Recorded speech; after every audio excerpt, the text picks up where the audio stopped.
पंजाब में तबाही मचाकर आने वाला सैलाबी रेला अब दरियाए सिंध में गजब ढा रहा है। गुड्डू और सक्खर बैराजों पर पानी की सतह तेजी से बढ़ने लगी। कच्चे के इलाके और मुतादिद देहात ज़ेर-ए-आब आ गए हैं।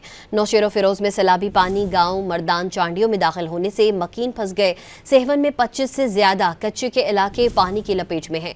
मुतादिद देहात का दादू भान सईदाबाद से ज़मीनी राबता मुनक़ता हो गया।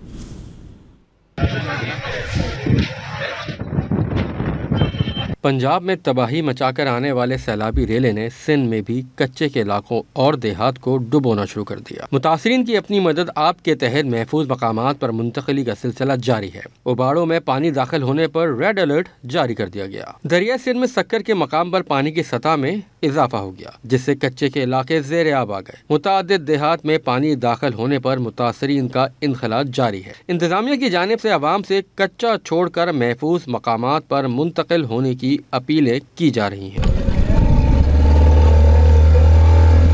नौशेरो फिरोज में पानी की सतह बुलंद होने से दरबेलों के करीब जमींदारी बंद टूट गया। बंद टूटने से पानी गांव मर्दान चांडियों में दाखिल हो गया, जहां मकीन फंसे हुए हैं। गांव के अतराफ सैकड़ों एकड़ पर खड़ी फसलें तबाह हो गई।